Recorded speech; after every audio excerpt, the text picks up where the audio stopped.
आपका Ranjit sir online classes में स्वागत है। आज हम लोग 10वीं कक्षा भारतीय भवन के मैथ चैप्टर आयतन और पृष्ठीय क्षेत्रफल का पार्ट 2 पढ़ेंगे। पिछले वीडियो में हम लोगों ने घन के बारे में जाना, घनाभ के बारे में जाना, विलन के बारे में जाना, शंकु के बारे में जाना, गोला के बारे में जाना और अर्ध गोला के बारे में जाना। हम उम्मीद करते हैं कि इन सभी का जो भी संबंधित सूत्र है, जैसे पृष्ठीय क्षेत्रफल का हो या आयतन का, वो आप लोग याद कर लिए होंगे। आज हम लोग पढ़ेंगे गोलाकार छिलके के बारे में। गोलाकार छिलके के बारे में अब देखिए, गोलाकार छिलका, ये गोलाकार छिलका है।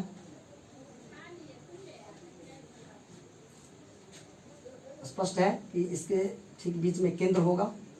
ये इसके अंदर वाली त्रिज्या होगी जिसको हम लोग स्मॉल आर से डिनोट किए। ये बाहर वाली त्रिज्या हो गई जिसको हम कैपिटल आर से डिनोट किए। तो इसमें जो अंतः त्रिज्या है उसको हमने किस चीज से सूचित किया? स्मॉल आर से। जो इसकी बाह्य त्रिज्या है इसको हमने किस चीज से सूचित किया? कैपिटल आर से। तो इसका जो आयतन होगा वो होगा, बीच का यदि हमको आयतन निकालना है, जैसे कि कोई गोलाकार छिलका है या कितने सब्सटेंस से मिलकर बना हुआ है, तो इसका जो आयतन होगा वो होगा बाहरी गोले का आयतन। बाहर वाला में से हम क्या करेंगे? घटा लेंगे भीतरी गोले का आयतन। अब हम लोग इसका सूत्र लिखते हैं। गोला का आयतन हम सब जानते हैं, 4/3 पाई आर क्यूब। पिछली वीडियो में बताया गया था आपको। तो लिखेंगे 4/3 पाई, और चूंकि जो बाहरी गोला है उसकी त्रिज्या कैपिटल आर है तो हम लिख देंगे कैपिटल आर का क्यूब। ये हो गया बाहरी गोले का आयतन। अब लिखेंगे घटे 4/3 भीतरी गोले का आयतन पाई, और भीतर का जो त्रिज्या है अंतः त्रिज्या वो छोटा आर है तो छोटा आर का क्यूब। अब हम क्या देख रहे हैं कि 4/3 पाई दोनों में है, तो इसको हम कॉमन ले लेंगे। 4/3 पाई और अंदर में हो गया कैपिटल आर का क्यूब माइनस स्मॉल आर का क्यूब, और ये हो गया हमारा गोलाकार छिलका का आयतन। तो फाइनली हम लोग लिख सकते हैं कि जो गोलाकार छिलका है उसका आयतन होगा बराबर 4/3 pi into capital R cube minus small R cube. ये हो गया गोलाकार छिलका का आयतन। चलिए आप लोग इसको नोट कर लीजिए। या इसके स्टूडेंट्स, अब हम अगली आकृति के बारे में पढ़ेंगे, और वो है शंक्वाकार छिन्नक। अब शंक्वाकार छिन्नक जो है सो ऐसा होगा। तो जैसे ये कोई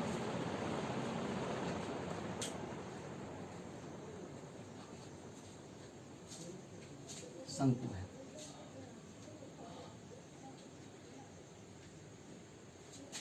अब यदि हम इसको यहां से कट कर देते हैं तो इसकी जो आकृति होगी वो इस तरह से हो जाएगी।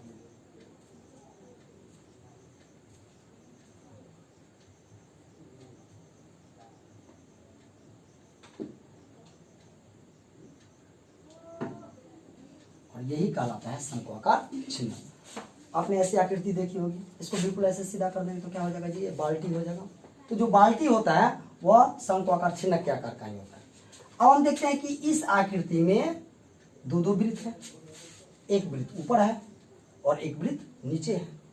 तो स्पष्ट है कि देखने से पता चल रहा है कि ऊपर का जो वृत्त है उसका रेडियस यानी त्रिज्या छोटा है और इसका त्रिज्या बड़ा है। दोनों में केंद्र होगा और ये जो केंद्र है इससे जो परिधि तक की दूरी है यह त्रिज्या हम मान लेते हैं R1 और इस त्रिज्या को हम मान लेते हैं R2 और ये हो गया इसकी ऊंचाई h और ये हो गया इसकी तिर्यक ऊंचाई l। तो अब हम इसके सूत्र को पढ़ेंगे। शंक्वाकार छिन्नक का आयतन, जैसे यदि ये बाल्टी है तो इसमें कितनी वायु भरी हुई है, तो इसी को हम लोग क्या कहते हैं, इसका आयतन कहते हैं। अब इसका आयतन का सूत्र होता है 1/3 पाई h इंटू R1 स्क्वायर इस त्रिज्या का वर्ग जोड़ R2 स्क्वायर इसका वर्ग जोड़ R1 इंटू R2। ये हो गया शंक्वाकार छिन्नक का आयतन। क्या हो गया 1/3 पाई h into R1 square plus R2 square plus R1 into R2। इस सूत्र की सहायता से हम ये ज्ञात कर सकते हैं कि इस बाल्टी में कितनी वायु है या कितना इसका आयतन है या कितना इसमें पानी या दूध वगैरह कितना आएगा, इससे हम ये निकाल सकते हैं। उसके बाद हम लोग देखेंगे शंक्वाकार छिन्नक का वक्र पृष्ठीय क्षेत्रफल।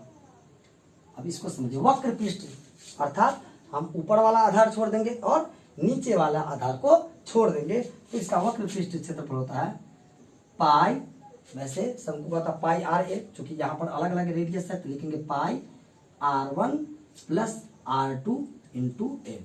ये इससे इसके बगल का जो पृष्ठीय क्षेत्रफल है वो इस सूत्र से निकल जाएगा। अब यदि हम लिखेंगे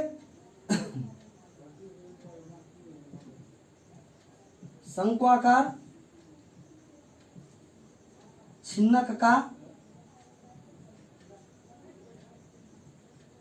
संपूर्ण पृष्ठीय क्षेत्रफल, तो ये क्या होगा, तो ये जो होगा वो ये हो जाएगा कि ये तो वक्र पृष्ठ है ही, ऊपर वाला भी और नीचे वाला दोनों वृत्त का क्षेत्रफल और इसमें जुड़ जाएगा। तो हम इसको लिख सकते हैं कि इसका वक्र पृष्ठीय क्षेत्रफल इसमें जोड़ेंगे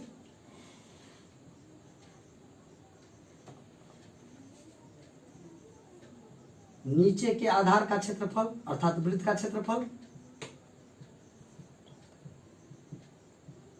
और फिर इसमें जोड़ेंगे ऊपर के आधार अर्थात वृत्त का क्षेत्रफल। इसका वक्र पृष्ठ क्षेत्रफल हम जान रहे हैं pi into R1 plus R2 into L, इसको ऐसे भी लिख सकते हैं pi L into R1 plus R2 जोड़ नीचे के आधार वृत्त का क्षेत्रफल, तो नीचे में त्रिज्या R1 है तो ये हो जाएगा पाई R1 स्क्वायर प्लस ऊपर वाला का यदि हम लिखेंगे तो ऊपर में R2 है तो इसको हम लिखेंगे पाई R2 का स्क्वायर, और इस सूत्र से हम इसके संपूर्ण पृष्ठ का क्षेत्रफल निकाल सकते हैं। अब है मान लीजिए हमको इसकी छिन्नक की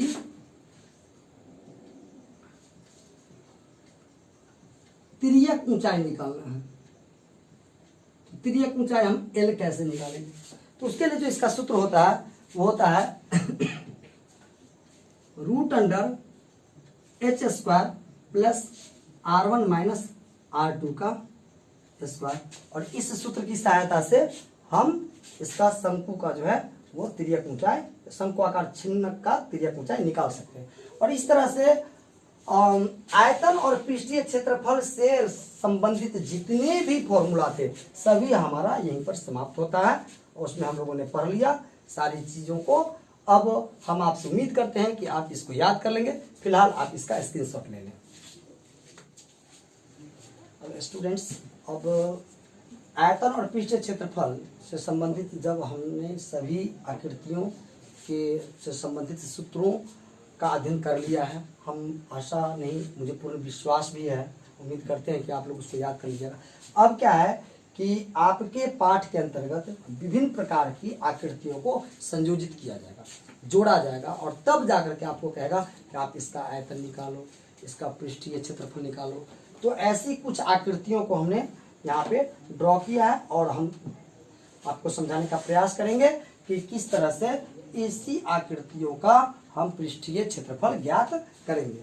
जैसे हम यदि पहली आकृति की बात करें तो इस आकृति में हमने क्या किया है, लंबवृत्तीय बेलन और अर्धगोले को संयोजित किया है। जैसा कि आप देख पा रहे हैं कि ये क्या है, यदि हम इसको कवर करें तो ये क्या है, एक बेलन है और इसके ऊपर से क्या है, एक अर्धगोला है।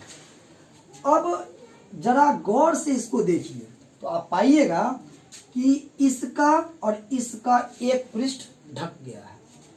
इसका ऊपर का जो वृत्तीय क्षेत्र है और इस अर्धगोला का जो वृत्तीय क्षेत्र है, दोनों एक दूसरे से बिल्कुल चिपक गया है। तो जब हम इसका संपूर्ण पृष्ठीय क्षेत्रफल निकालेंगे तो हम क्या क्या निकालेंगे, जरा सा सुनिएगा। सबसे पहले हम बेलन का वक्र पृष्ठीय क्षेत्रफल निकालेंगे। बेलन का वक्र पृष्ठीय क्षेत्रफल निकालेंगे। सबसे पहले हम इसका निकालेंगे वक्र पृष्ठीय क्षेत्रफल। अब जब ये निकल जाएगा तो इसमें हम जोड़ेंगे, क्या जोड़ेंगे, आधार वृत्त का क्षेत्रफल। इसमें जोड़ देंगे आधार वृत्त का क्षेत्रफल।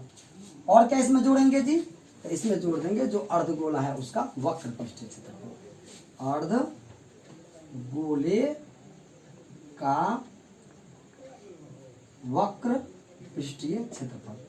हमने इसके 3 सतहों के क्षेत्रफल को जोड़ दिया। क्या किया, सबसे पहले बेलन का वक्र पृष्ठीय क्षेत्रफल, फिर इसके आधार के वृत्त का क्षेत्रफल, और ये तो चूंकि इसका दोनों ये सिरा बिल्कुल एक दूसरे से चिपका हुआ है तो बच गया क्या, अर्धगोला का वक्र पृष्ठीय क्षेत्रफल। जब हम इस तीनों पृष्ठ के क्षेत्रफल को जोड़ देंगे तो इससे हमें इस आकृति का निकल जाएगा संपूर्ण पृष्ठीय क्षेत्रफल। और इस तरह से संपूर्ण पृष्ठीय क्षेत्रफल हम तीनों पृष्ठों के क्षेत्रफल को जोड़ के ज्ञात कर सकते हैं।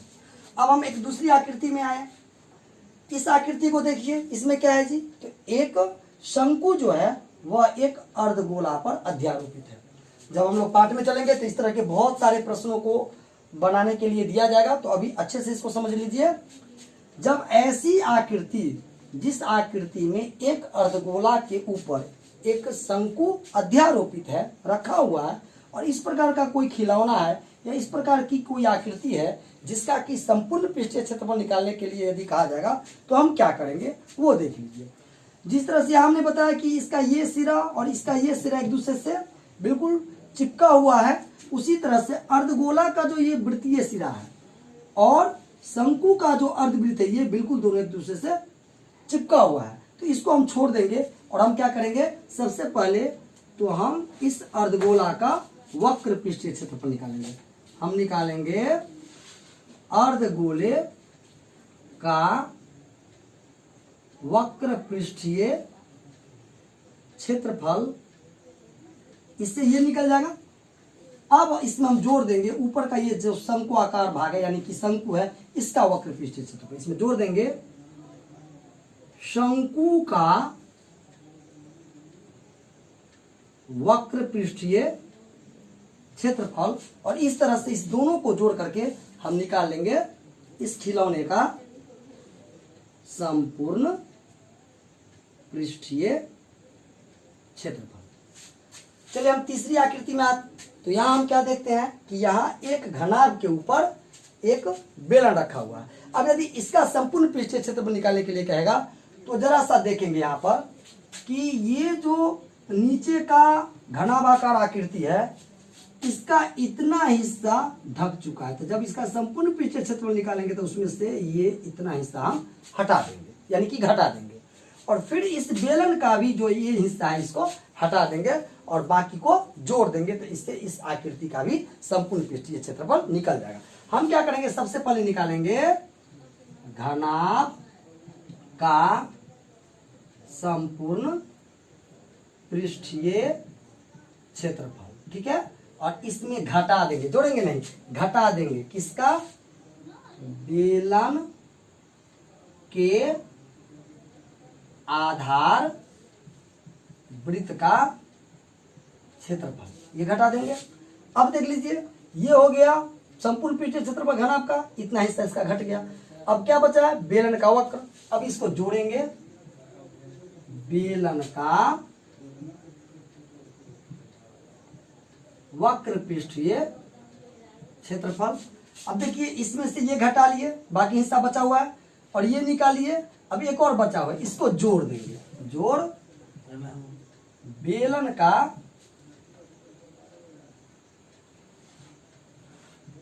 वृत्ताकार सिरे का क्षेत्रफल। और जब इतना काम कर देंगे तो इससे हमको निकल जाएगा इस आकृति का संपूर्ण पृष्ठीय क्षेत्रफल। ठीक है, क्या किए इसको फिर से समझेंगे।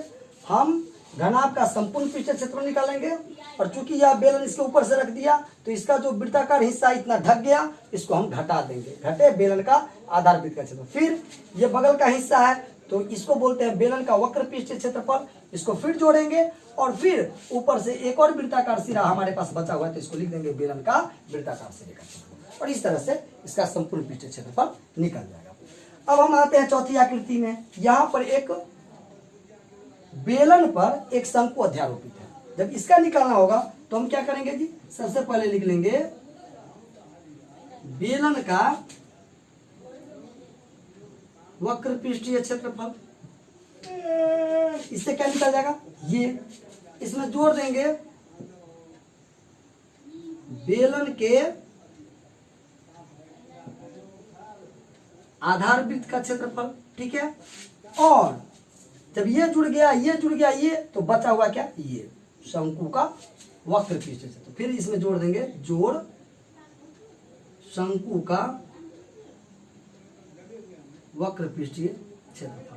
और इस तरह से इस सब को जोड़ करके हमको निकल जाएगा इस आकृति का संपूर्ण पृष्ठीय क्षेत्रफल। तो स्टूडेंट्स, इस तरह से हम पाठ के अंदर में इस तरह का जो भी प्रश्न आएगा उसको हम इजीली सॉल्व कर सकते हैं। हम उम्मीद करते हैं कि आप सभी सूत्रों को याद कर लेंगे, और इसको भी आप देख के समझ के याद कर लेंगे। और कल अगली वीडियो में हम आपको आयतन और पृष्ठ क्षेत्रफल के साधित प्रश्नों का हल करके बतलाएंगे। और आज भर इतना ही। यदि आपको हमारा ये वीडियो पसंद पड़ा होगा तो आप सब्सक्राइब करेंगे, हमारे चैनल को लाइक करेंगे, और अपने दोस्तों के बीच शेयर करेंगे, ताकि वो भी ऑनलाइन क्लास का आनंद ले सके। धन्यवाद।